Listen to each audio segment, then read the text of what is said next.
Hello, everyone. I'm Michelle Adams from ProWritingAid, and today we are back with JoEllen Nordström, our favorite editing expert.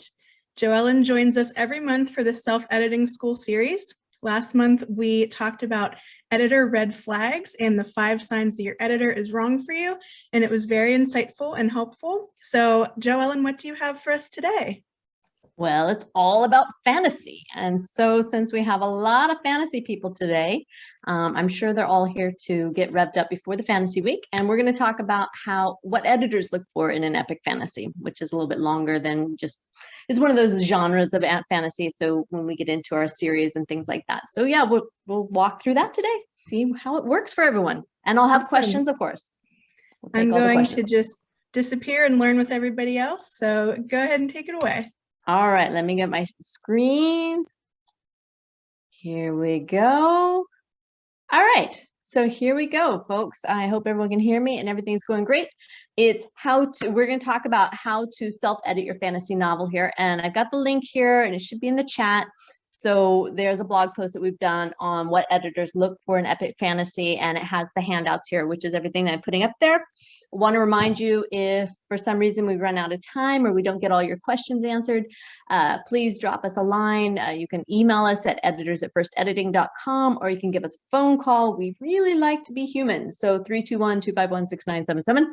And that, of course, is all included there too. So that is if we lose contact. Other than that, let's get started here. Let's see here. So when we're doing fantasy, the editors are going to evaluate basically your genre, and we're looking at the fantasy genre. So when you're looking at this, the editors have to come from the point of view of the expectations of your audience, because that is who we're writing for. I know sometimes we get so excited about this world and what we're creating and how we're living it, and we're all there.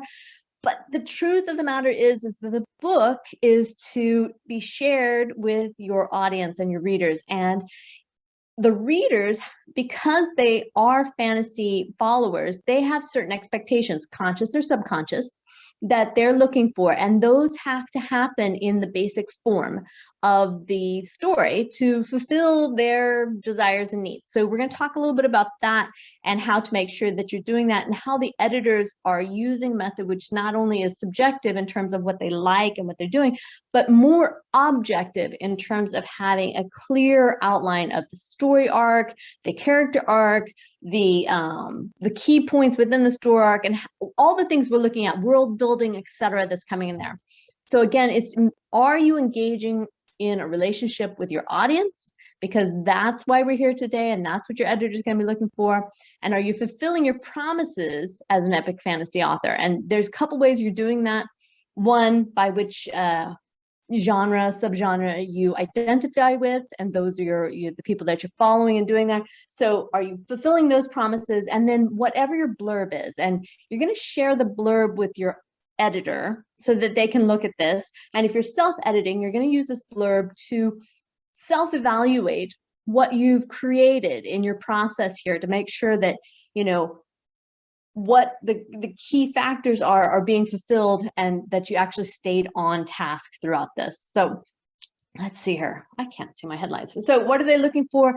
What you should expect from an editor is you want to see the story arc. You want to see the key scenes. Let me see if I can move this thing out of the way. So again, the key scenes, where they're identified and how they're in the right locations. Your editor, if you're dealing with an editor, they should give you instructions on how to strengthen these. The word count is very important. It's such a technical detail, but we find that you can get a lot of information from looking at that, making sure it's correct for your genre, that it determines the pacing, because you're comparing your word count not only for the chapters, but for each scene, and in comparison to your characters which are in that scene, and is it proportional, and is it correct for what's happening at that time in that space with that person. You're also going to assess each scene and chapter, again, back to that balance, and objectively for the story elements. And those of you who've been with me in the past, you can scroll down through the self-editing seminars, and you can find that we did a whole bunch of different seminars, but one in particular was about the 38 story elements, which is important because those elements, we are certified as story coach authors or story coach editors, And this is the system that we use. And it's very objective, so it makes sure that nothing's overlooked in the same way that a pilot gets into there. These are the kind of things. So if you're self-editing, it's advisable to use the same checklist. And again, you can download that from that series from the self-editing school. So just scroll down. You can find it there. It's here, or it's on the YouTube channel with ProWritingAid. You should expect a professional summary letter, and that's very important. It's very common to get these editorial critiques or editorial manuscript reviews, whatever they may be referred to. But the summary letter needs to let you know, all these things above in terms of the key scenes, the story arc, the assessment, the balance, etc. But then it's also going to go through the general areas of where you can strengthen your work, what you're doing right, and where you're being challenged, so that you can become a better author. And that's very, very important, because it's not just knowing what to fix, it's also knowing what you excel at, so that you can repeat that and stay in your groove and become better and better. So the more you edit, the better writer you will become.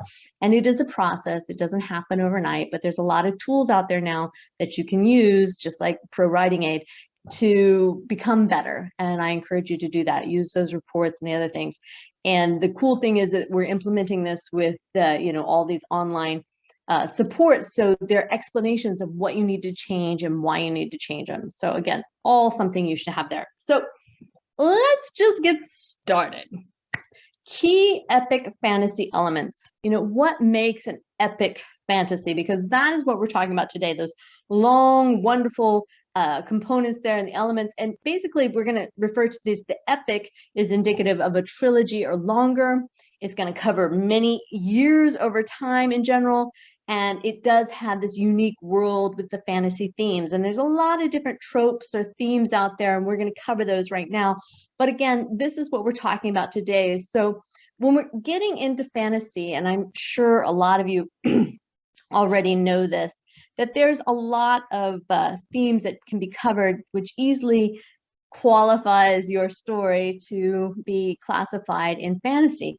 This doesn't mean that you can skip over knowing exactly the subgenre. You still need to know exactly what you're focusing on, because the more precise you can be in your niche, the more you can zone right into your audience and get those people following you. So it's very, very important that you can identify, communicate not only with your audience, but with your editor, so that they can help you fulfill the promises that you're making, again, through that blurb and through the manuscript of which you have created. So some common fantasy themes and tropes, and again, many of you know this, so we're just going to briefly go over this before we jump into the piece by piece editing here. Is, you can play on these basics. It's the chosen one, very much similar. The Dark Lord, this ominous good versus bad.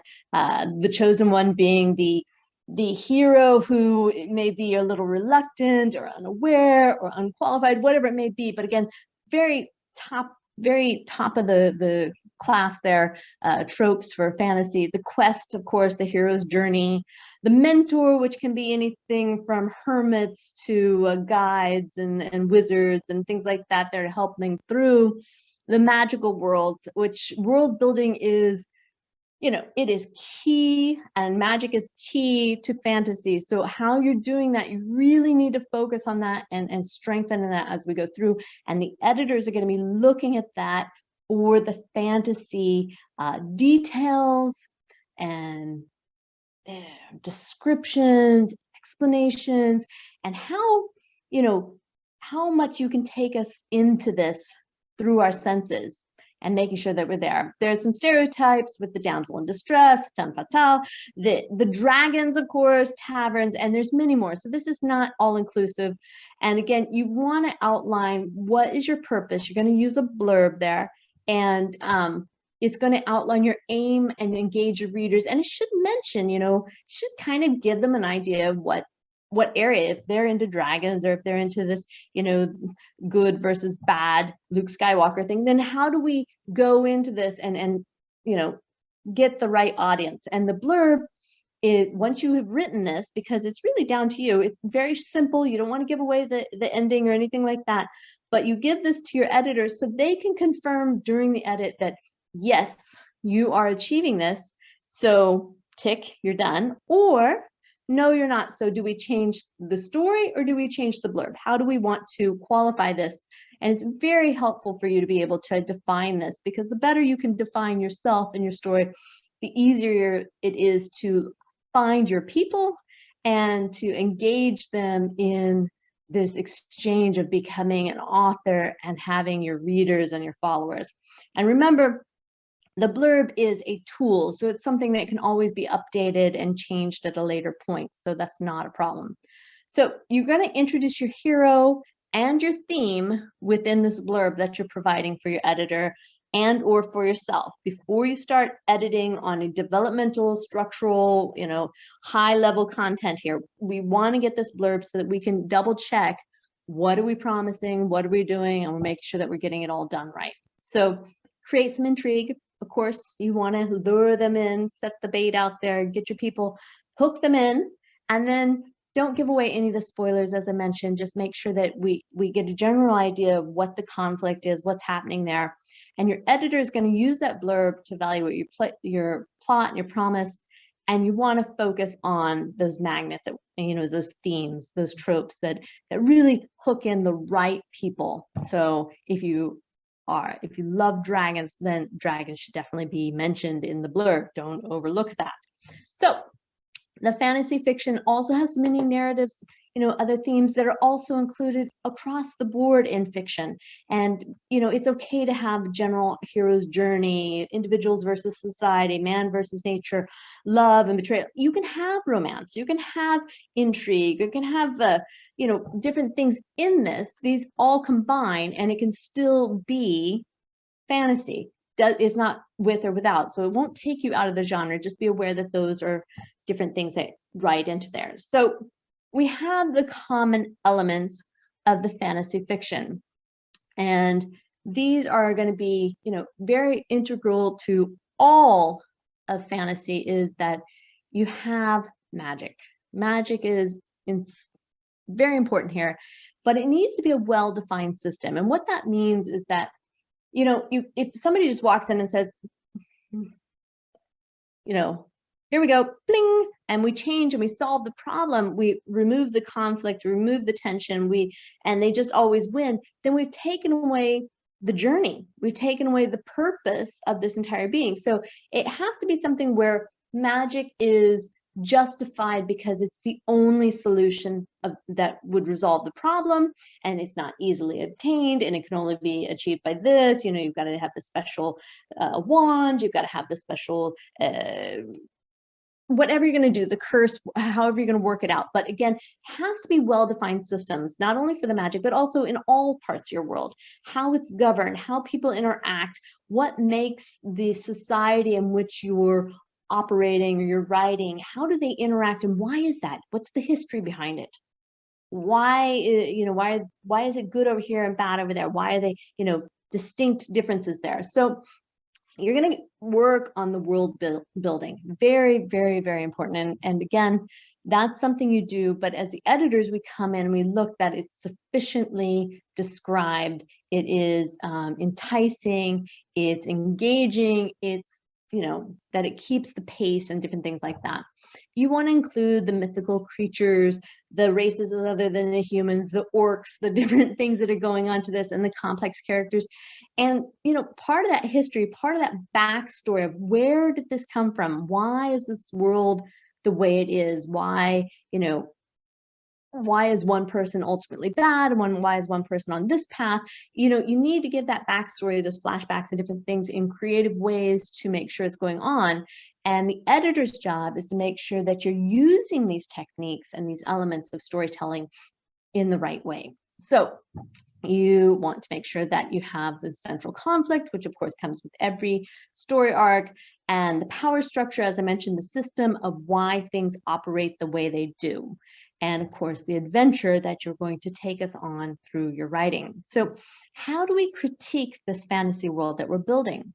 I went in, I was talking with a lot of my editors here, because Everyone's dealing with different specifics. And I asked those, and they really, really want the world to be well built. And it's fantasy novels, a whole other world. You have to create this for your reader, providing the history, the backstory, the magical, fantastical beasts, the powers that people have, etc.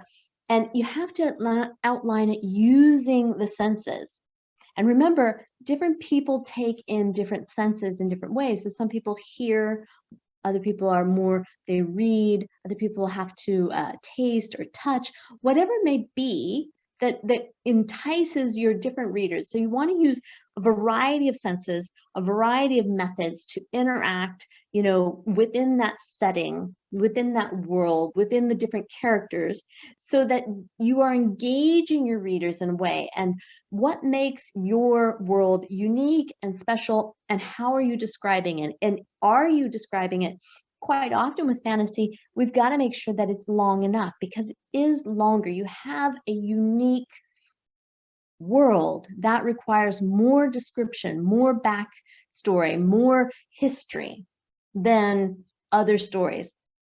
And that's because you're taking us into the unknown. And so it's okay to be longer and have a lengthier description there, but it's also very important that that description is engaging and does not dull the senses as we go through. So again, it's your language, and we're going to be looking at that because that's what editing is all about, is the language and how it's going on there. So going into the backstory, the history, details, description, details, description, details, and description on every part.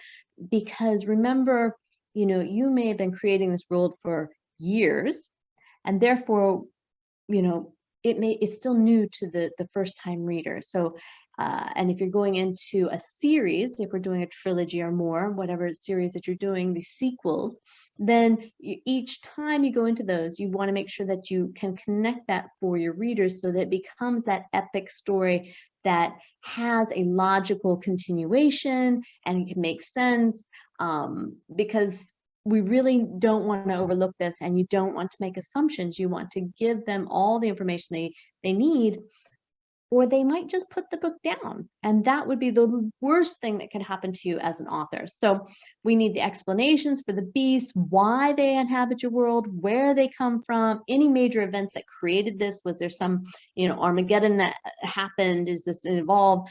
Any of the preoccupations from the characters there that we need to know why they behave the way they do, and what makes them tick, so that we can empathize and sympathize and root for or against each of the characters in your story. And then again, what is governing this world? What are the rules and regulations? Can you just do this? Or, who's in charge, and how did that come about, and what does that mean? So when you're editing the fantasy novel, our editors are looking for details. So this universe in the world, they want to know what type of flora and fauna is there, what people look like, what their traditions, their customs, their religions, all these different things that are going on. Any technology that's super advanced or medieval there, how that's transitioning in the world, and make it easy for the reader to suspend disbelief and step into this creative world. Because I think it would be quite naive to assume that they're just going to believe it.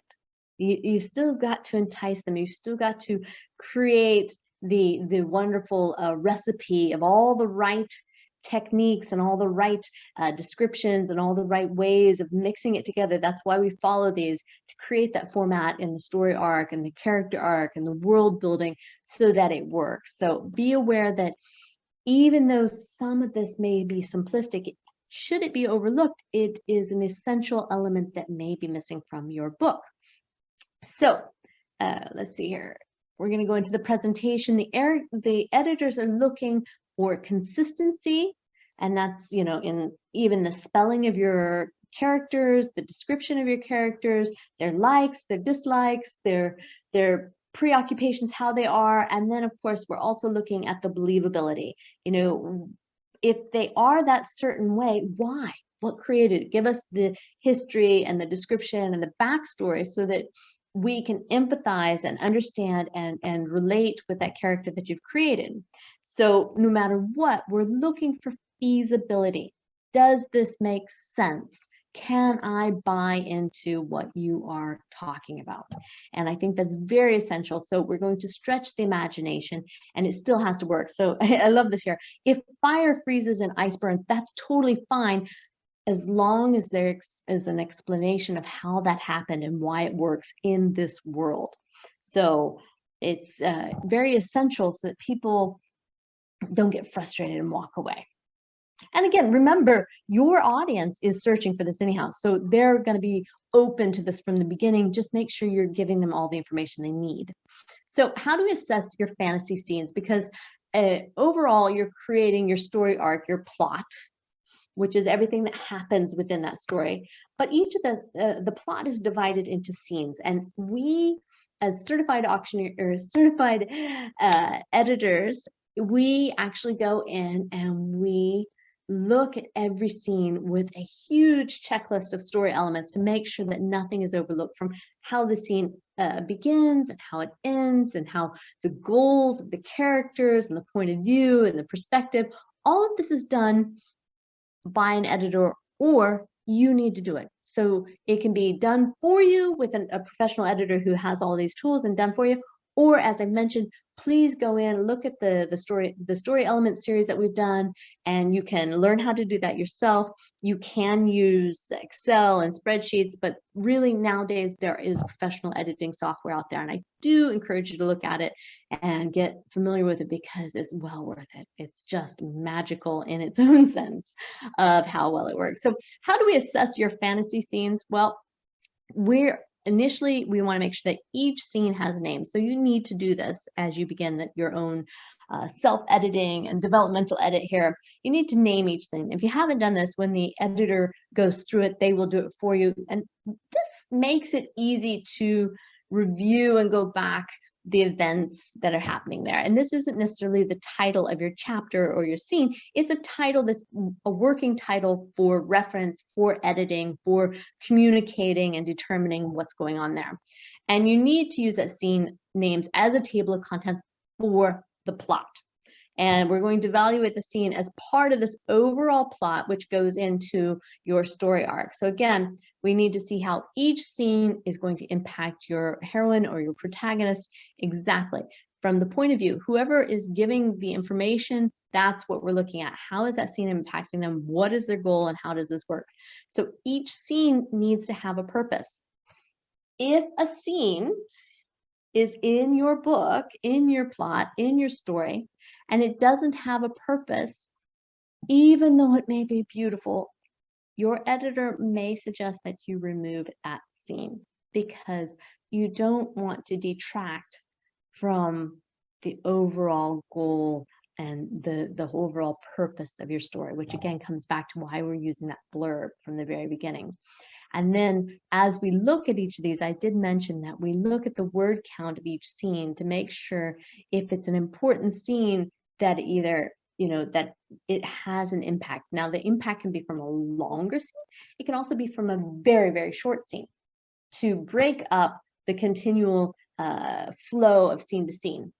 And we'll talk about what the average scene length is as we go through. So everything needs to be there for a reason, nothing extraneous. So again, make sure that it works there.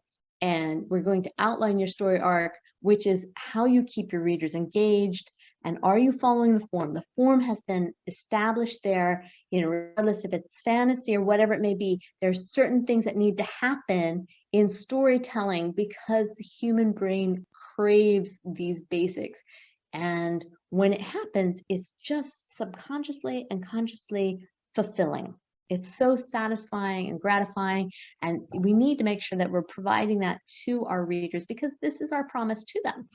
So we're going to look through things like the inciting incident, plot point 1, the middle, which is obviously in the middle, plot point 2, and the climax and the resolution that happens after that. So this is a look of the story arc. This is inside the Story Coach editing software that we use as certified story coaches. And it's really nice. You put it in there and we can see exactly the normal story format. and then how a story follows that, if it's on task or not. Now, again, it does have to be exact, but it needs to be within that flow, and it needs to follow that basic form to be satisfying. And if something is too high or too low or too early or too late, there are methods to rectify that and do some structural developmental corrections that'll help you. If the editor recommends that, then they're going to tell you why. And of course, ultimately, it's always at your choice to decide if you want to do that or not. So there are 5 key scenes, as I mentioned: the inciting incident, plot point 1, middle, plot point 2, and the climax. And we need to make sure that those are being met. So at the initial part, you're going to include your inciting incident, and this leads to the plot point 1. And this is basically where your hero's adventure begins. So it is ideal if you can identify those 5 key scenes. If you cannot, that's why professional editors are here. Reach out to us, we can help you. But know, where does your hero's adventure begin? What happens that changes in there? And, you know, understand the scene in which your heroine or protagonist world changes is basically that scene there. So we're going to go through that, and it needs to happen significantly. So think about these definitions. Think about how your story, you know, in whatever world they are, what is happening to your protagonist where, and when does their, you know, their current normal, whatever that may be, has changed? And where is the point of no return? You know, so you need to be able to identify these. And I've outlined them all here for you. So plot point 1 is where it changes permanently. There is a point of no return, and their desire changes, and it leads to a different path. And this happens about 25% into the story. And then we've got into, so you're going along there, and the proper positions of the scenes.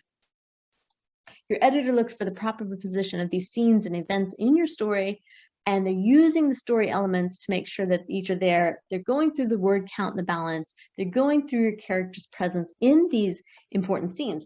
If your protagonist is omitted from one of these 5 key scenes, there better be a really good reason, because these are important scenes, and these are very important people. So they need to match logically and emotionally to what you're creating there. So I hope this helps through that. So this is your end of Act 1. You're going to build up to your middle scene, which of course is all of this description and the adventure and what's happening, and they transform from being reactive to these things that are happening to them to actually becoming active and you know, taking an active part. They become proactive, and they are creating their own adventure now.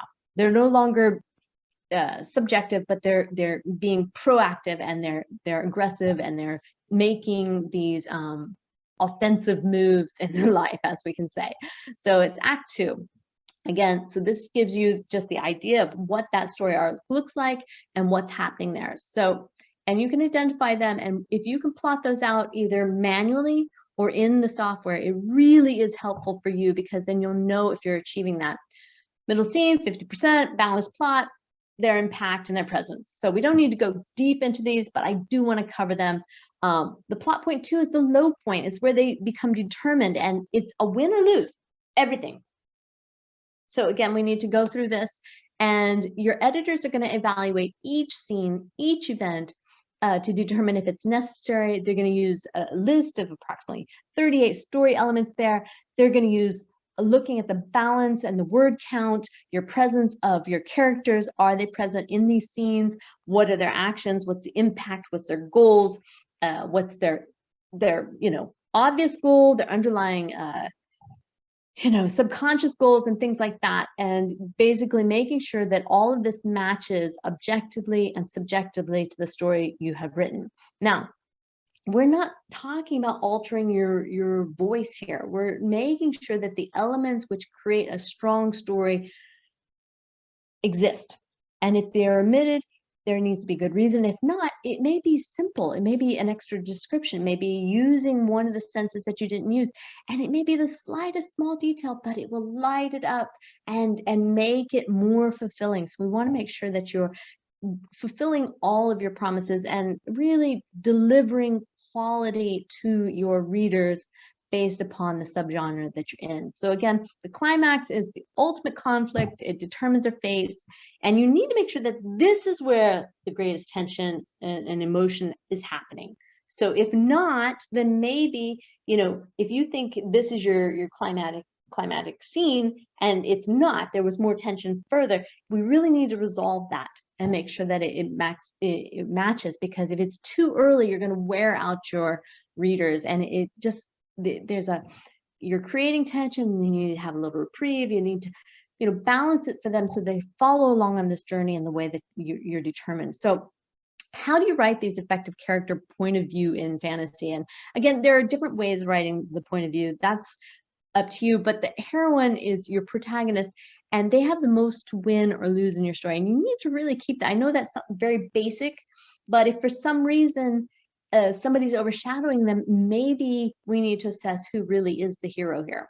And your editor's going to evaluate this in depth during their edit based upon that blurb. So again, everything is tied together, and I encourage you to use these same tools, same processes, the same techniques to do your self-edit.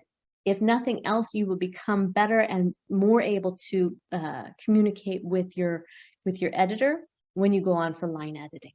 So you want to focus on intrigue, you want to engage your readers, and make sure they care about the characters. If you have people that are flat, they don't have a real backstory, they don't have a history, you don't understand why they're doing what they're doing, that's going to really reflect in how well your readers engage and follow along the story. And if it just is unfulfilling, they'll put the story down. So again, we're going to evaluate it from that point of view of, you know, is there any detail or explanation that's been overlooked? And that's why having these fresh eyes from editors and beta readers and that are so essential in the editing process, your editing journey, because you're going to start with this high level developmental edit. You know, you do your first, your self edit, you're going to do the developmental story edit. And once you've gone through that, you can do all these major revisions. Then you can either proceed directly onto your line editing and your copy editing before you go into formatting and proofreading. So again, if you haven't heard about these, check them out. We've done the 4 stages of editing, and it's all there. And there's an ebook. You can download it from ProWritingAid or from us. Either way, we wrote it together. And again, we're going to keep revising so that we create the right intrigue. We are creating the characters that they care about and make sure that the characters matter. So again, all this can be done for you, or you can do it yourself. You're going to create a list of all your characters, making sure that the names and the confusion, there's no confusion there. If you have all the characters beginning with the letter S, it can be confusing. You know, it's easier just to create mnemonic separations that help your readers remember these things. You're going to outline the character roles. You're going to make sure you have the antagonist and protagonist. They're very clear, and it makes sense that they're in the key scenes that are necessary, that their presence and their purpose is appropriate when they're there. The point of view for each scene is given from the right perspective to drive the story and keep the plot going and deliver on what you've promised, and the purpose of the scene and the character match. So these are all things that we're looking at for every character in every scene throughout the entire book. And it is a method to our madness. So how do you evaluate your fantasy content? Again, there's 5 key scenes. And I just want to put this up here. It kind of gives you a percentage-wise of where they are. So if you know your word count, you can go in and look and say, okay, I know that this is my inciting incident. I know this is my middle scene. You know, this is my plot point 2, and this is my climax, and make sure that they actually are located in that approximate area. Again, it's not set in stone, but it does follow that format, which helps us deliver on the desires of your readers. So you want to throw in the tension and conflict. It has to be key. Again, so they have to be building up to their goal, underlying goal. There's going to be so much going on, and if they achieve their goals too easily, the readers lose interest as there's no underlying tension. So we want to make sure they relate to the characters that struggle to get where they need because of the tensions that they face. And that is regardless if it is romance, if it is fantasy, whatever it may be, they need to have this tension and conflict because that is what creates the adventure. So how do you structure a fantasy novel?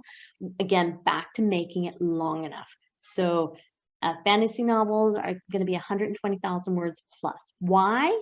Because we have to cover all of these details, all of these descriptions, all of these characters, all of these history and backstory from this new world that our readers have never been in. So this is one of the times that we're saying, yes, share it, write it out, tell us what we need to know so that we can connect with these characters and be part of it. The geography, the strange beings, and sometimes you're going to need to use appendices, you're going to need to use, different ways of keeping people attracted. And that's quite okay to have some reference there for their characters, who they are, how they're connected, what their history is, and things like that. In the same way you might have a map if it's a special world of where it's going.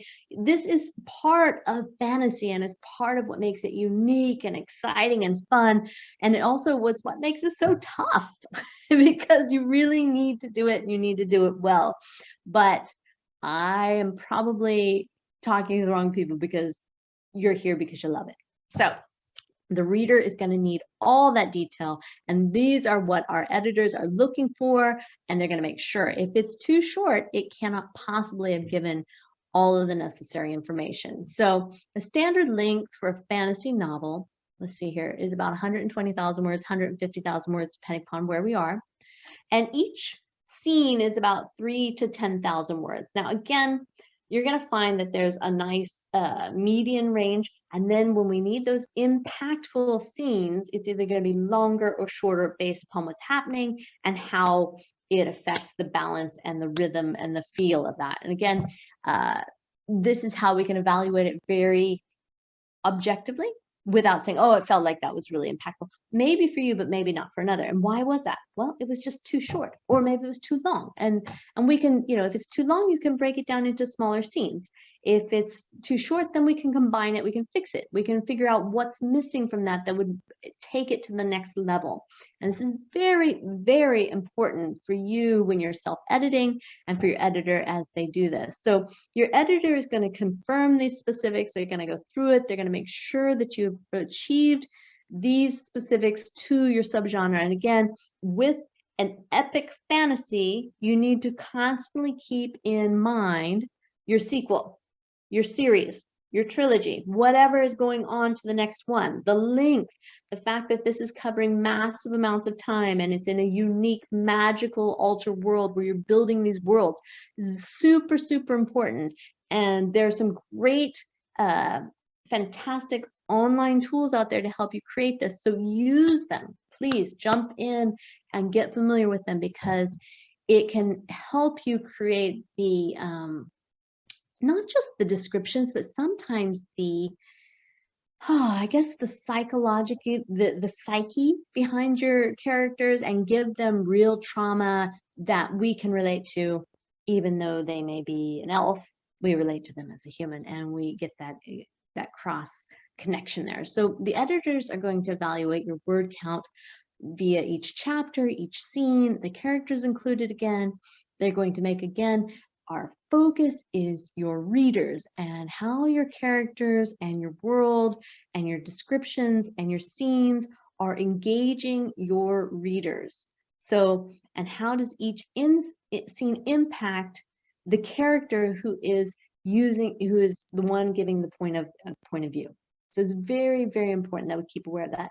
And sometimes you will just change the point of view. You can insert another character, you can change the perspective to achieve the method that you need to create the impact that you want. That's why you work on a team with an editor, to help them give you fresh ideas, maintain your artistic voice, maintain your integrity, but help you achieve something because maybe you just need a fresh perspective.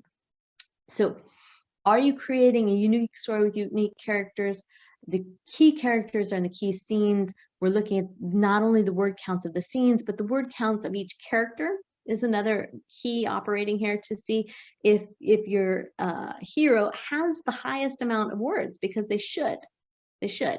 Are the scenes balanced for the importance again, and how it impacts our overall plot? Even though we're looking at on this step-by-step scene level, is this pushing the overall plot forward in that story arc? So the story arc is, you're going to get it outlined with an evaluation. You got the 5 key scenes. You always, if you're working with an editor, you want to have instructions on how to strengthen them. If you're a do-it-yourselfer, fine. Figure out what's wrong there and figure out how to strengthen them. There's lots of information on the internet, including myself and many others out there talking and helping, and we want to help you become the best writers that you can. So join Fantasy Week. It'll be great. The word count for each scene, is it correct for your genre? Does it create the right pace? Does it provide a little relief after you have a high impact? You know, if you've got something very exciting and intense, is the next sequence in that going to give them a little bit of time to breathe and to process everything that's just happened to that character? We're going to assess each of those scenes and chapters to make sure they're balanced, and we're looking them objectively with that 38 story elements that we talked about. And again, if you have not been to one of those on the self-editing school page, you can scroll down there and you can get all that information. And we have the downloads on the same page as you can get the handouts for this particular self-editing school. So expect a professional summary letter and find out what you do well, and really just do it again. Once you know you do it and do it well, then just, you know, it feels good to say, yeah, I can do that. I can do that really well. And this is where I'm going. This is what I'm going to do. So, and then explanations of what you need to change and why. So this is certified development of editing. This is the method that we use. This is why I'm sharing it the way we do today. If you want more information, you can click on this link and make sure, you know, your editor has certification. If you choose, you know, whoever you choose out there in the world, I do recommend that you go with somebody who's certified. I do recommend that you review their recommendations and their testimonials from their other clients. Anyone who tells you that it's a non-disclosure and that, I would be a bit wary, because they should at least have somebody who's raving about them, and they should be willing to show you their work, because it's a matchmaking game. You either love this editor or you don't, and you don't actually have to love them. Let me take that back. You need to respect them. You need to have a really professional interaction so that you can understand why they're making the suggestions that they are, and that you can consider them and accept or reject ultimately your decision based upon their past experience, their past success, and their abilities. So get the references from the clients, confirm what you want. If you know which level of editing you want, if you don't know the levels, then of course they can help you. The editor should be able to tell you exactly what you need, and they should not provide you with anything less than that. And you should know your editing price up front. Please don't get yourself caught into a never-ending time situation where you're paying too much. The world is quantifiable now, so let's do that, and set a timeline and outline what happens if you find any other errors, because we are talking about humans here. So that is everything about that. Now I'm going to take your questions as fast as I can, and we don't have a lot of time tonight, or today. It's nighttime where I am, but you can always drop us an email at editors@firstediting.com, or give us a call in the office, 321-251-6977 in the US.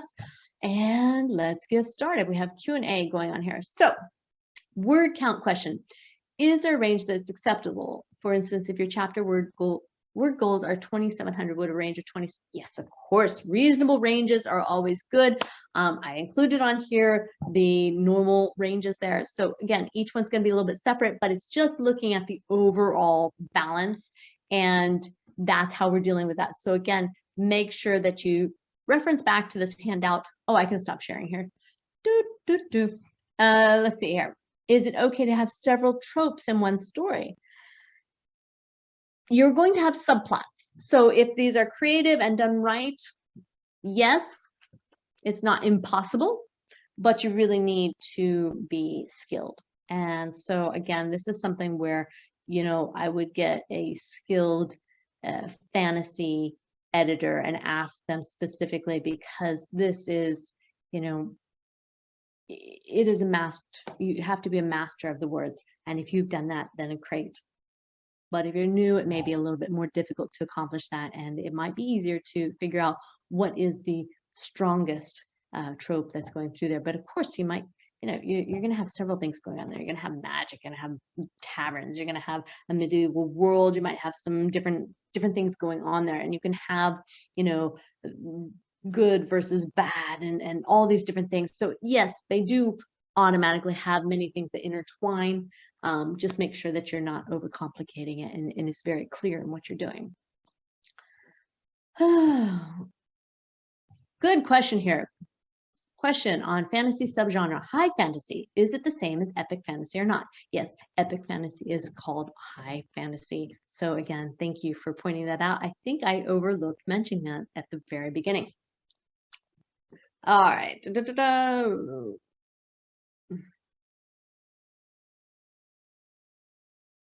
This is a very specific one. I'm just going to put it up here because these are the kinds of questions that you need to speak directly to an editor. So we have problems with the length of your first book. And again, we're looking at your first book, so it's very good to get an experienced editor in on this.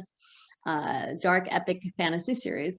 Unknown writer, so I doubt I'll be able to persuade a publisher to increase the word count. True. So far, it is too long and will easily exceed 200,000 words. Is it better to significantly reduce the word count or split the first book into two? Based upon your plot. Without knowing the plot, I can't answer these specifically, but of course, you know, we're looking at 120, 150,000 words. It's there, but what you'll find is, you know, put this in to the story arc and let's see what's happening there. And, you know, if it's balanced in those situations, then we can justify what we're doing, and we can either cut or add or put it into your sequels and your sequences there as it goes. So again, without seeing it specifically, I'm afraid I can't answer it, but most important is to see if it's following the format of the story arc so that we know what we're doing. And again, trying to go quickly here because I know that Michelle needs to move on for Fantasy Week. They are preparing and they are interviewing a very fantastic author today. So here's a question. Are fantasy works more expensive to have an edit than other genres? At first editing, we edit according to the word count. So if the genre is a longer one, then of course it's going to cost more. You know, if you've got 80,000 word versus 120 to 150,000 words, so then of course it's higher, but that's based on the amount of work that the editor does. Now, editors all have specialties and they have experience with these, so that's a little bit different. And what determines the cost of your editing is the level of editing that you need based upon the skills and where you are, the skills that are exemplified in your manuscript, based on where you are in the editing process, which is, you know, are you still on the first level developmental edit, or have you done all of your revisions and your structural developmental edit and you're really going into line editing? And then of course, you know, how long it is and what the genres are there. So it will not be based upon strictly because it's fantasy. No, it'll be based upon the overall size of the document. For us, I can only speak from us.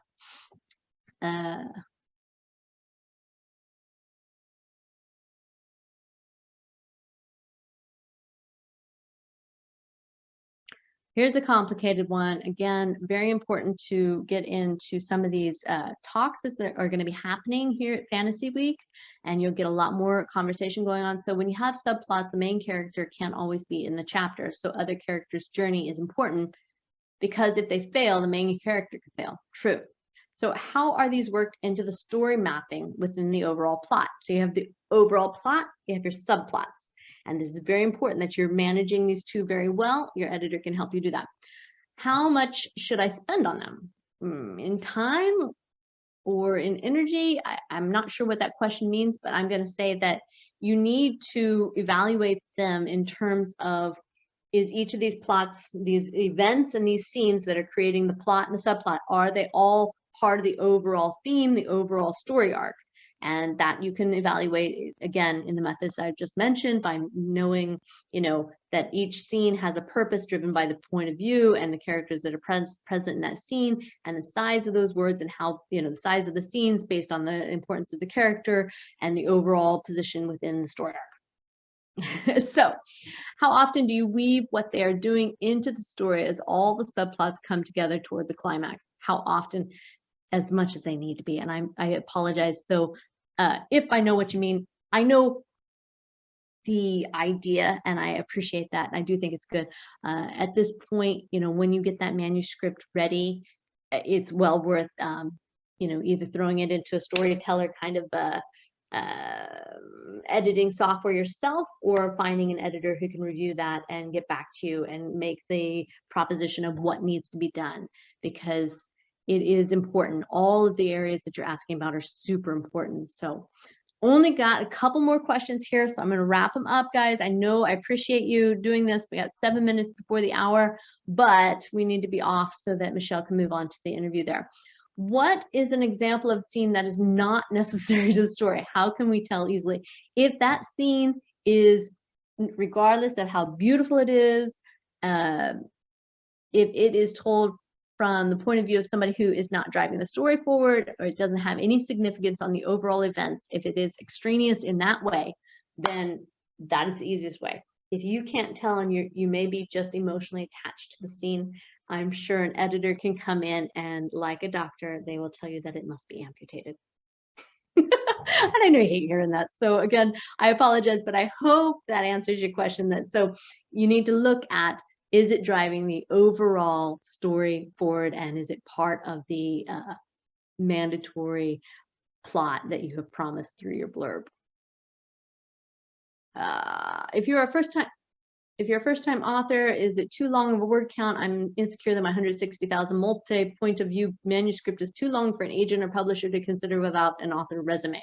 I think you need to get an editor to look at it, and that's the only way to get through, is to do this method that we've just talked about. Looking for the key scenes, looking at the word count of each scene, making sure that all the scenes are necessary and the characters are all pushing the storyline forward. So again, these are questions that I know it's, is it any good? Is it any good? But we have to go through that individually by reading the stories and doing that. So do you consider magical realism as separate from fantasy genre or subset of it? I'm going to let you get into all those discussions on Fantasy Week and get all in this. Fantasy magic is very integral to the fantasy. What we're talking about tonight is the epic fantasy, which is the trilogies and the long-term something that goes over a set amount of time in an alternate world. And of course, magic is part of that. How does this work for trilogies? You can't get to the end in the first book, so how do you know where to break it? Again, epic. So if you're looking at 3 books and they're around that 120,000 words, that is an epic writing. So you are the right people when you're saying, oh, I've got too many words. Well, let's look at it and see where it needs to break off and how it needs to go. So again, I can't tell you where to break it without seeing the actual storyline, but editors and beta readers can. And let me see here. Oh, I'm at 5 minutes, so I have 1, 2, 3, 4, 5 extra ones here. Okay, I think we have to call this off. Michelle, are you there? Do you need me to? Yes, I am here. Oh, I'm so sorry. I want to stay over all this, but I can't. Thank you so much. Whatever we didn't get answered now, please come to Fantasy Writers Week and get your questions answered then. Also, I did drop JoEllen's contact information into the chat along with the other links. So thank you all for being here today. And JoEllen, thanks again. It was a great session. Thank you so much. And everyone stick around. Fantasy Week, she's doing some important stuff behind the scenes. All right. Thank you. Bye-bye.